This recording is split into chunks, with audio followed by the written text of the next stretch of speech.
For all I know, dude, like it's 5:26 p.m. Pacific time on Thursday. By the time we get done with this podcast, Robert Saleh might just be the 49ers DC. This has been an unbelievable turn of events for the 49ers. Yeah, I mean, I don't know. It never really felt like to me that Robert Saleh was going to get a head coaching job. So I think I'm maybe a little bit less surprised than you are, but given the events of the last, I don't know, 48 hours involving the Jaguars head coaching search, this has taken quite a few turns, and it looks like Liam Coen is in fact going to take the Jaguars coaching job. And it came after he withdrew his name, apparently, from the Jaguars coaching search, only to agree on the parameters of a contract with the Tampa Bay Buccaneers for 3 years, making him the highest paid offensive coordinator. I think it was in history. I think it was reported that deal was going to make him the highest paid offensive coordinator in history, which is pretty wild. Well, it turns out the Jaguars decided to fire our old friend Trent Baalke right in the middle of their coaching search.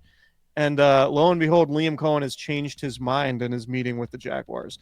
And man, during all this, he has not been in contact with the Buccaneers. So they came to an agreement on that contract to become the highest paid coordinator in NFL history with the Buccaneers, only to not hear from him the next day. And then it's like, oh yeah, he's just going to go ahead and take that Jaguars coaching job, which has led to a few minutes before we hopped on this podcast, Mike Silver of The Athletic reporting about 51 minutes ago. He says on X, formerly Twitter, I expect the 49ers to rehire Robert Saleh as their defensive coordinator soon.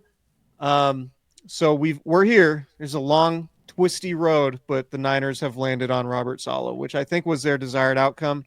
We can talk about whether or not it was the best process by the 49ers to seemingly have one legitimate candidate in Robert Saleh and have all of their eggs in the Robert Saleh basket. But hey, if they get their guy, then, we can only criticize it, I guess, so much.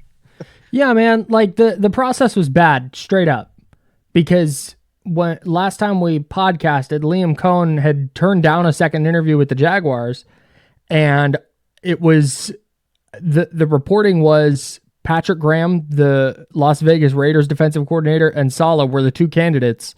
And if the Jags were looking for experience, Saleh's the guy with head coaching experience. He has ties to Jacksonville from when he was a linebackers coach there.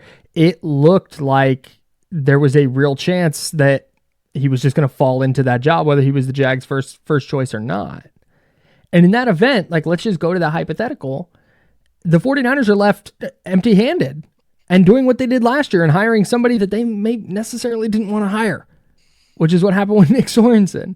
So, ultimately, though, he checks every box. Experience, he's going to run the defense they want to run. They know he's capable of handling this job. They've had success with him before. The players know him and by all accounts love him. Like, having Robert Saleh back in the DC chair is going to be a pretty significant deal, I think, for the 49ers defense. So, like you said, results-based business. How they got there might have not been the best, but it's a significant win for them that they're on track to get Robert Saleh back in Santa Clara. Yeah. I think that's right. And look, like, he checks all the boxes from the standpoint of, scheme familiarity, personality, right? Like, one thing, even when the Niners defense wasn't necessarily awesome in 2017 and 2018, like, to me, it looked like they always played hard, right? It didn't, despite the Niners defense wasn't very good those first 2 years relative to what they became. But it didn't feel like, to me, it was like dysfunction. It just felt like there's sort of a lack of talent. They're trying to figure this thing out. Right. And it wasn't like, communication breakdowns all over the place. Them not picking up or them not buying what Robert Saleh is selling. Right. Like, it was very much like everyone seemed in lockstep. they were playing hard even though they weren't necessarily that good. And then Mm-hmm. when 2019 happened and they finally got two good pass rushers in D Ford and Nick Bosa in the same offseason to complement what they had on the inside, then it was okay. Now this defense can cook with gas because you have the requisite talent to, get pressure with four, which is, Right. the most important thing a defense can do. And you have a really talented and smart secondary on the back end running a pretty sound scheme. Mm-hmm. And the 49ers had, one of, if not the best defenses in the entire NFL and went to the Super Bowl. Yep. And so you look at Robert Saleh's numbers and his defenses that he's presided over have been top 5 in 5 of the last 6 years, Jesus. with the only exception being the Jets in 2021, his first year when he took that job. Mm-hmm. And that was obviously sort of a transitional period. The Jets were a disaster. To me, that feels like an outlier. When you look at 2019, they were second in overall yardage. 2020, despite everything that happened that year and all the injuries, they were fifth in overall yardage allowed. When he left to take the Jets, obviously that first year they were dead last, 32nd. But 2022, Jets defense fourth, third, and third. And obviously, Jeff Ulbrich was the coordinator during those times, and Ulbrich took over as, after Robert Saleh got fired as head coach midway through this season. Point being, Robert Saleh still knows defense. He still knows how to construct a defense. He still knows how to find assistant coordinators to coach his defense, which he did obviously with Ulbrich. So yeah, to me, it's as much of a home run hire as you're going to get. I think, we know it works with Robert Saleh. So that's, I think it's a really strong hire if and when it happens.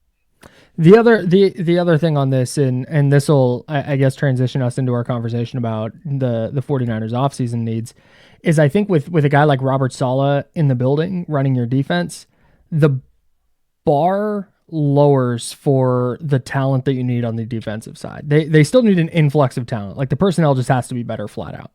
But now all of a sudden it's not like, hey, you have Deshae Townsend, a first-time defensive coordinator who maybe isn't going to be able to make all these adjustments in game that you're going to need to make and on a week-to-week basis. So you need to really just have high-end talent at 5 of the positions. Now I think you can that bar lowers a little bit. There's still a requisite level of talent that they need to find at certain spots, specifically on the defensive line. But I don't think now all the I personnel is still a problem, but it's less of a problem now, if that makes sense. Yeah, and I wonder if Saleh can help in the personnel perspective because, DJ Reed, former 49ers draft pick, cornerback who's turned into a pretty damn good player, played for the Seahawks, played for Robert Saleh with the Jets. He's a free agent now. Is he going to want to come to the 49ers and maybe take a little bit less money to come play for Robert Saleh and know he can be on a really good defense? Dre Greenlaw, free agent. Is Dre Greenlaw going to look at, man, Robert Saleh's a DC? Maybe I take a little bit less to come back and be part of this. So I think there's value to that too. Not necessarily, I'm not saying let's put it like this. All offers being equal for these guys, if they are in on Robert Saleh, as I think they are, then they'd be more likely to come to the 49ers and be a part of Robert Saleh's defense than, say, random coordinator Joe Schmo, who was, the Nick Sorensen equivalent of 2025. That's not going to draw a whole lot of interest on the free agent market. But Saleh might, because he has a history with a lot of good players who, clearly fit the defense or would fit the defense. And in Dre Greenlaw's case, it might be like, well, I could go play for someone new, but I know Saleh. I developed under Saleh, and maybe this is my opportunity to play the best football with Saleh and playing next to Fred Warner. And maybe that helps the 49ers get Dre Greenlaw back.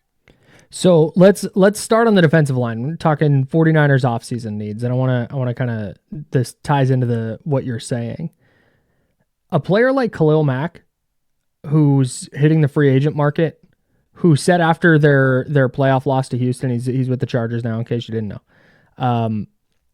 He said after their playoff loss to Houston, he wants to be back with the Chargers because he wants to win, and when you have Justin Herbert and Jim Harbaugh, that's a great situation to win, and blah blah blah. But if you're bringing in a coach like Robert Saleh, who's had success and helped this team get to Super Bowl and NFC Championship, I guess just the one Super Bowl is 2019, and then so the one NFC title game, but a Super Bowl, and helped the Jets defense be better with Zach Wilson starting than Aaron Rodgers and all this jazz. Maybe that entices a free agent like Khalil Mack to come to San Francisco for one more crack at a title. Yeah. And it could be, I mean, pick a veteran defender. I think that could come into play as well. Is the defensive line at the top of the list for you in terms of offseason needs? Removing like contract stuff. Like obviously they got to sign Brock Purdy, but from a roster standpoint, I put defensive line at the top. Yeah, if you want to look at free agent and draft needs, I would say defensive line for sure.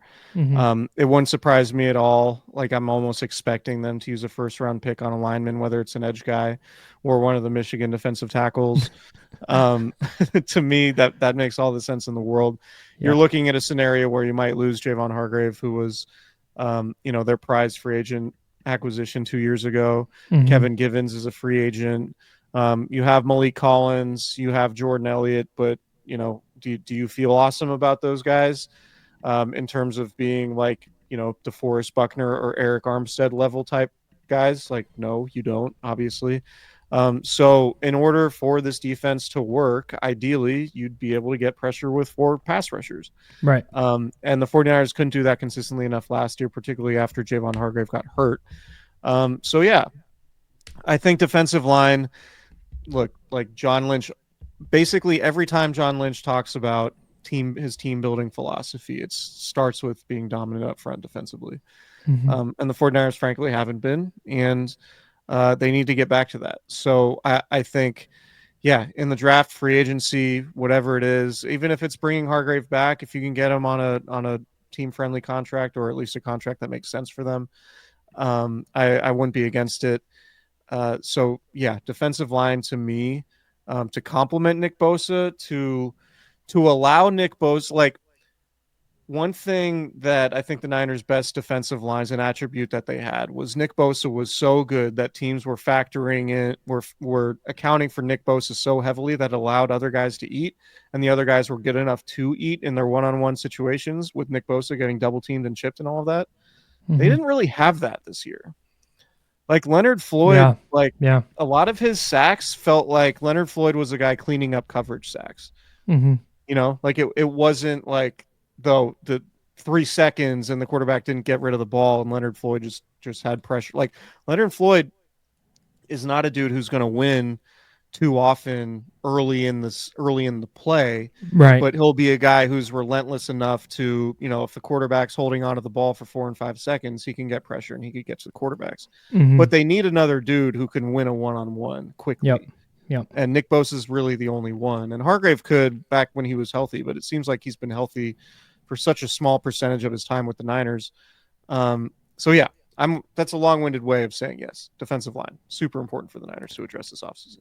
And I know that like a lot of mock drafts have the Niners going offensive tackle with their first pick. But first of all, we got to get our guy Danny Kelly on from The Ringer. He's he's a fantasy football guy, but he's also a big NFL draft guy.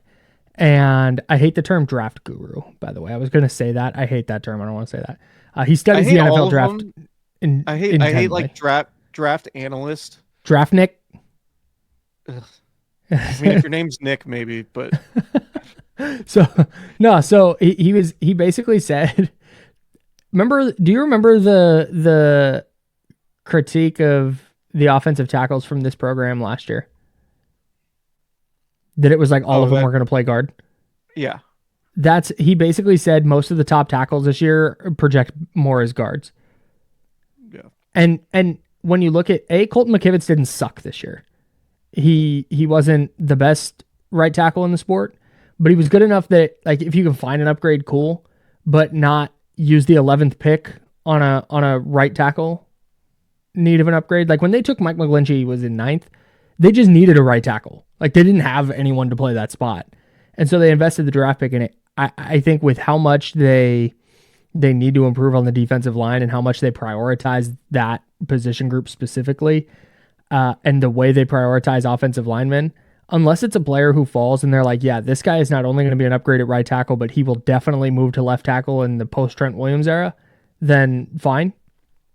But beyond that, I don't think they're going to take a tackle who might have to play guard with the 11th pick. I just don't like the positional value for them. I don't think is there, which is why I think they go defensive line. And I don't think they're going to spend like big in free agency up front. And I think they'll go there in the draft with probably multiple picks. I do. I mean, maybe I'm biased towards my national champion Ohio State Buckeye. Yeah, Josh Simmons, we know. Christ. Yeah. I do think Simmons, and obviously the big caveat here, and we're not going to know about him until the combine, coming off the knee injury. I think was it an ACL? Has it been reported? It was a season-ending knee injury. Patella tendon? Okay.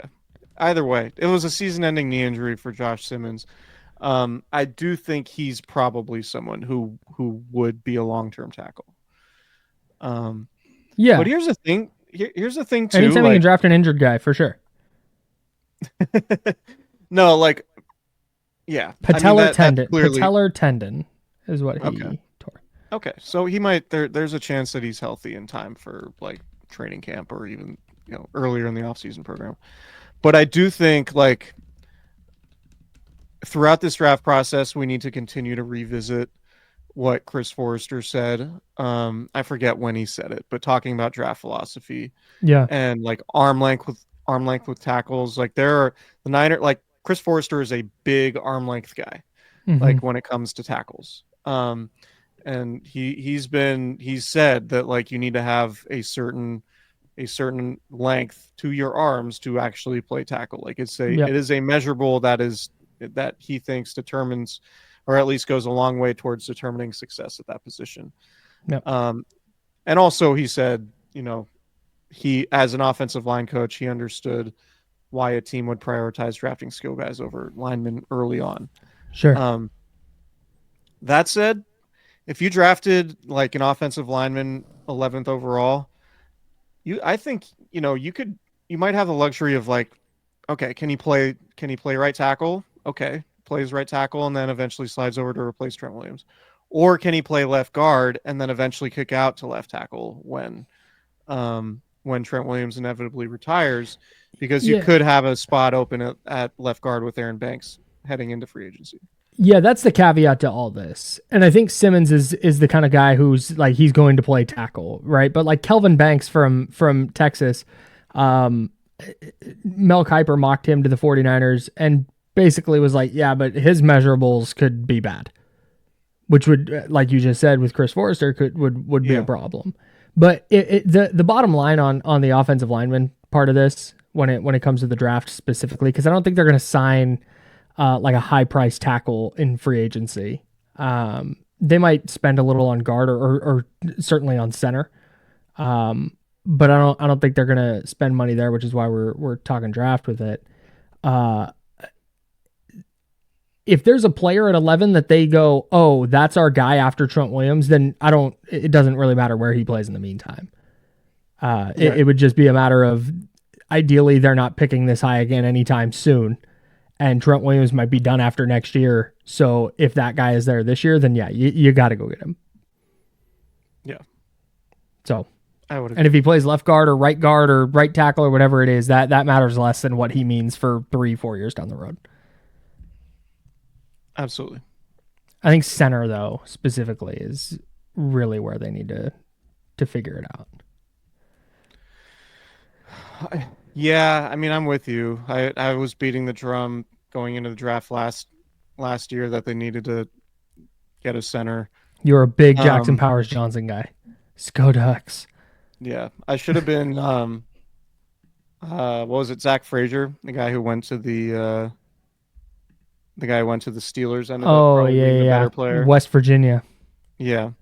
Point stands. I mean, I kind of look at it like, I can say that that they should upgrade at center, and I do think they should upgrade at center. But to me, this kind of feels like it's tough to beat out Cassius Marsh situation. Boy.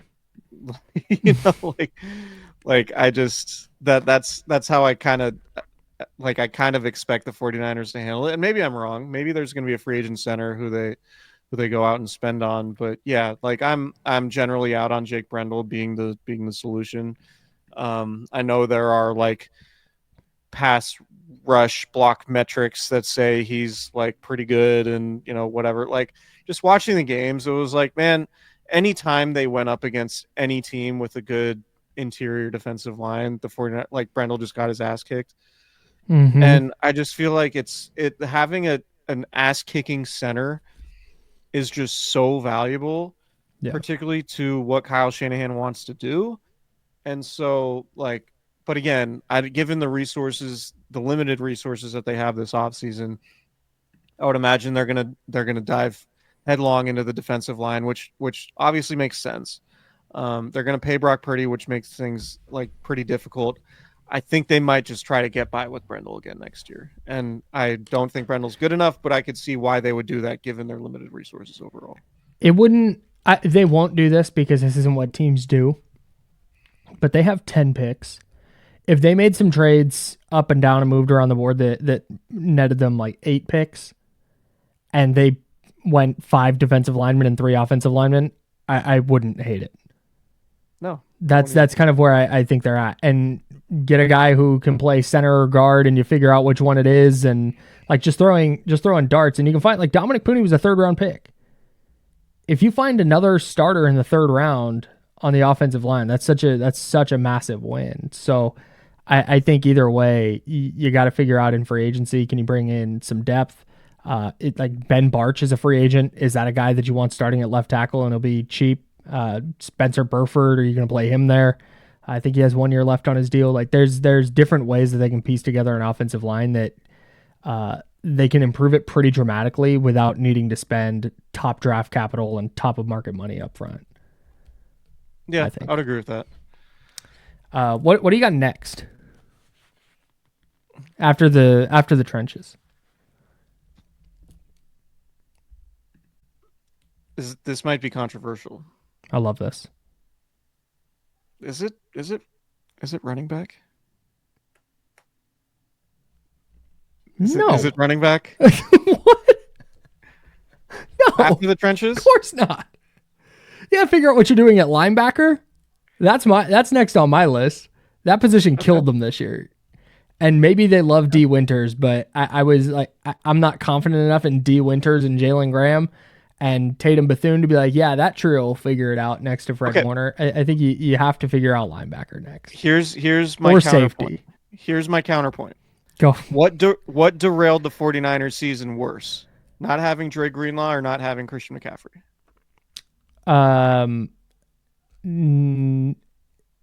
Ooh. Okay, I'm going to be a dick about this. It's to answer your question straight up, Christian McCaffrey. But I think it was born more out of the lack of preparation to play without Christian McCaffrey and the lack of ability to adjust. And I think that's something Kyle Shanahan will do this offseason that makes his offense less reliant specifically on Christian McCaffrey being on the field. Yeah, that's fair. I just think. But and here's the thing. Here let me counterpoint the counterpoint that you're gonna make. Let me counterpoint myself. No, it was my rebuttal, and now here's my point. I wouldn't like missing Christian McCaffrey is a big deal, but there's nothing you're gonna do at running back that changes if you miss Christian McCaffrey. There's not a player unless you're like, oh yeah, Ashton Genty is that dude, and you're gonna take him 11th. But if Christian McCaffrey's out, you're kind of fucked. So Jordan Mason can play. I think the Isaac Guerrero can play. I don't think that you need to go draft a running back to have a 3rd guy behind them. At least not with this kind of priority. My point, I think my counter would be, and I agree with everything you said. but I think my counter would be Jordan Mason's a free agent. You don't know necessarily that he's coming back. And he was hurt throughout the second half of last year. He is a restricted free agent for what it's worth. Restricted. Okay, he's a restricted free agent. He was hurt throughout last year. Isaac Guerrero, I'm with you. I think he can play, but I don't know that you can operate that he's just going to be healthy. He hasn't been healthy ever, really, dating back to college, and he certainly wasn't healthy for the bulk of last year either.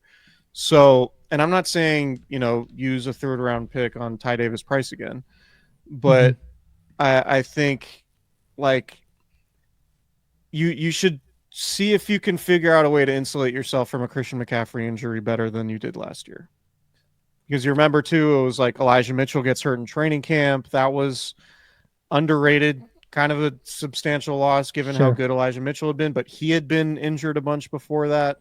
Like if you're going into the season, I mean, basically you have injury concerns about all your running backs. If you're going into the season with Christian McCaffrey, Jordan Mason, and Isaac Guerrero. Yeah, no doubt. Can you do something to fortify the position to be like, all right, at least we have this dude who is fresh and explosive and doesn't have a lengthy track record of injuries that, can't, like, we feel relatively confident, or at least as confident as you can possibly feel in a running back who's like not going to just like miss a month randomly because he, gets hit on the shoulder the wrong way or bangs his knee into the Buffalo turf or whatever. I mean, maybe this is just semantics about the definition of team needs, but if it's draft a running back who would go into the year as the fourth string running back or sign Dre Greenlaw, like I think signing Dre Greenlaw would be a bigger deal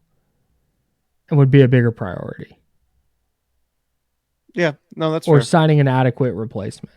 Like I get what you're saying, and I do think that it get 6th, 7th round if they want to draft a running back. Great, I think they probably should, but I wouldn't place the fourth running back spot on the roster above needing a starting linebacker, needing a starting safety, figuring out a backup quarterback. Like all of those go above running back for me.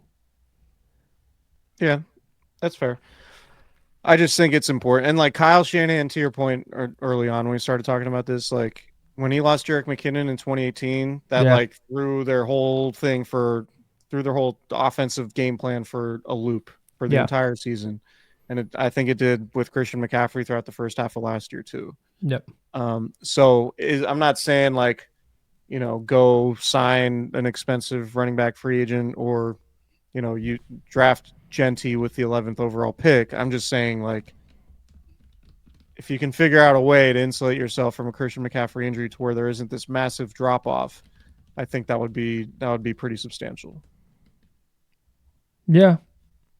I get the bigger deal to me there would be Kyle Shanahan figuring out how to make it so his offense isn't so McCaffrey reliant. Yeah.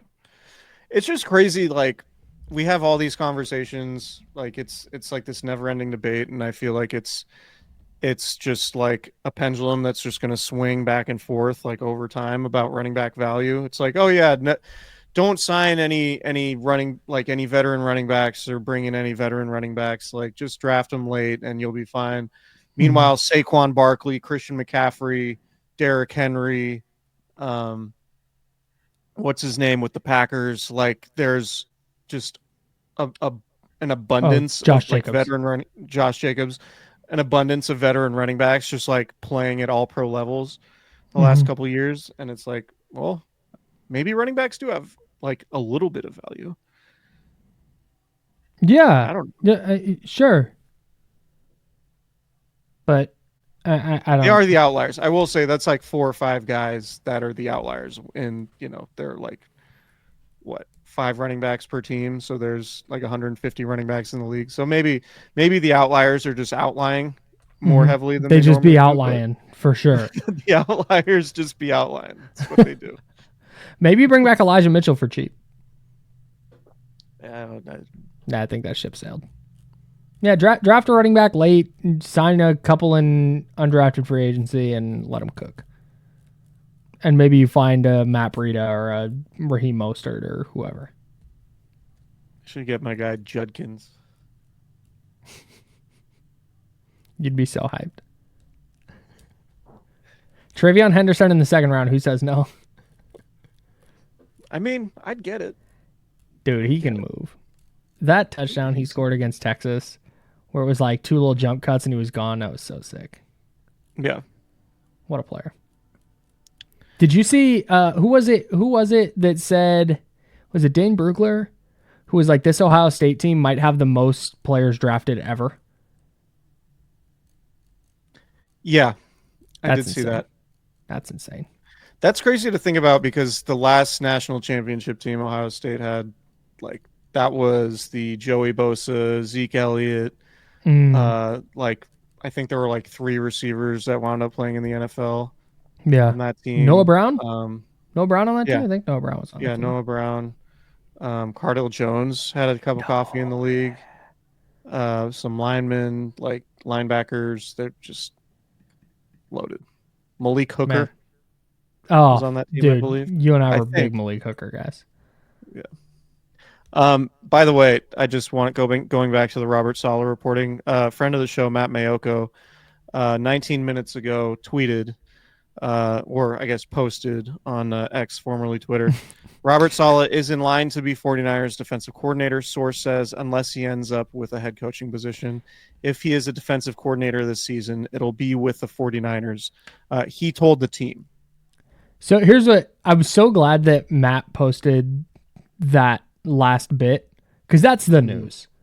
Like that is genuinely news, because that was the other aspect of this is, what if some other team just flies in with this massive offer and he goes there instead? So that was it. But when he said, because I read that same tweet and it said, what's the first part? That he's expected to be the Niners defensive coordinator unless he lands a head coaching job. It's like, yeah, that's what all this is about. Yes. But the last bit of that is certainly news that he has told the Niners he's going there if he's a DC this year. What head coaching positions are still open?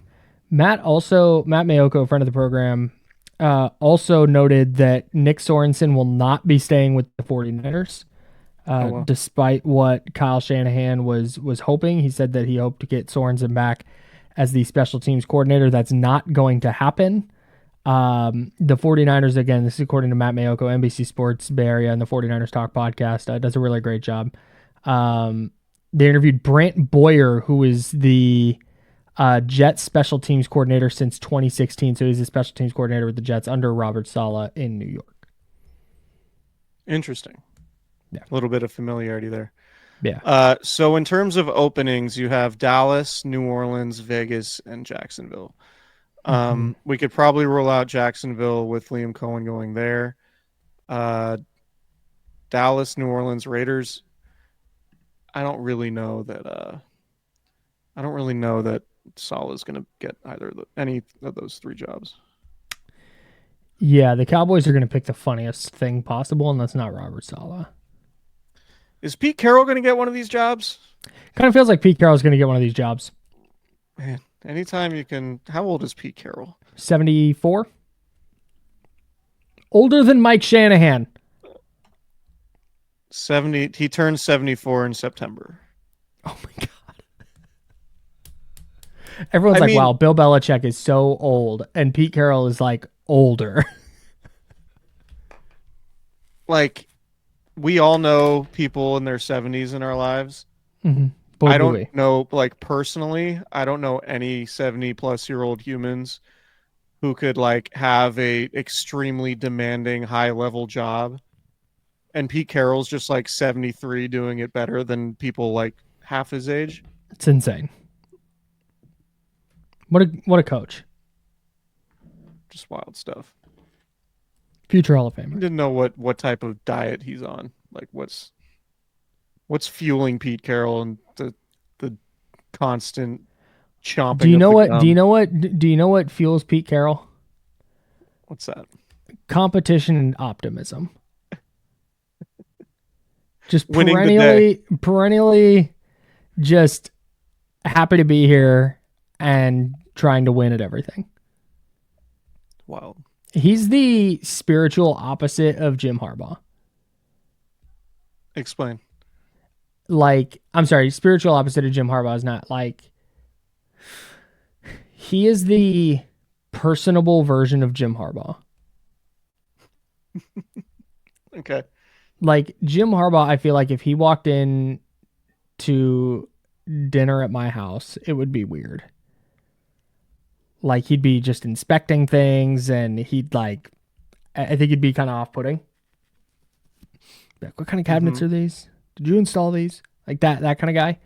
I feel like Pete Carroll would come in, he'd be like, grab a beer, sit on the couch, kick his feet up, have a little chat. But they're both highly competitive. They're both like competition is everything. You got to compete. You're always competing. In fact, I'm pretty sure that's the title of Pete Carroll's book. It's like always competing or whatever. Call him Compete Carroll. But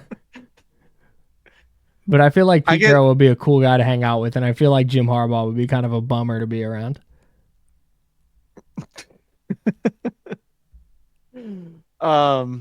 As someone, I was there for the last couple Jim Harbaugh years, and I could see that I don't disagree with your point on Jim Harbaugh there. I did want to say that, like, I just get tired. Like, I get exhausted watching Pete Carroll chew gum. I'm like, how can you chew gum like that? Like, how do you have the energy to chew gum like that and do everything else that you do? Gum. Yeah. Like, just, I don't get it. Like, do his teeth click? Do you think it's... I don't know. But I mean, that's... Maybe do you think it's multiple pieces of gum? It's got to be. It's got to be at least 3.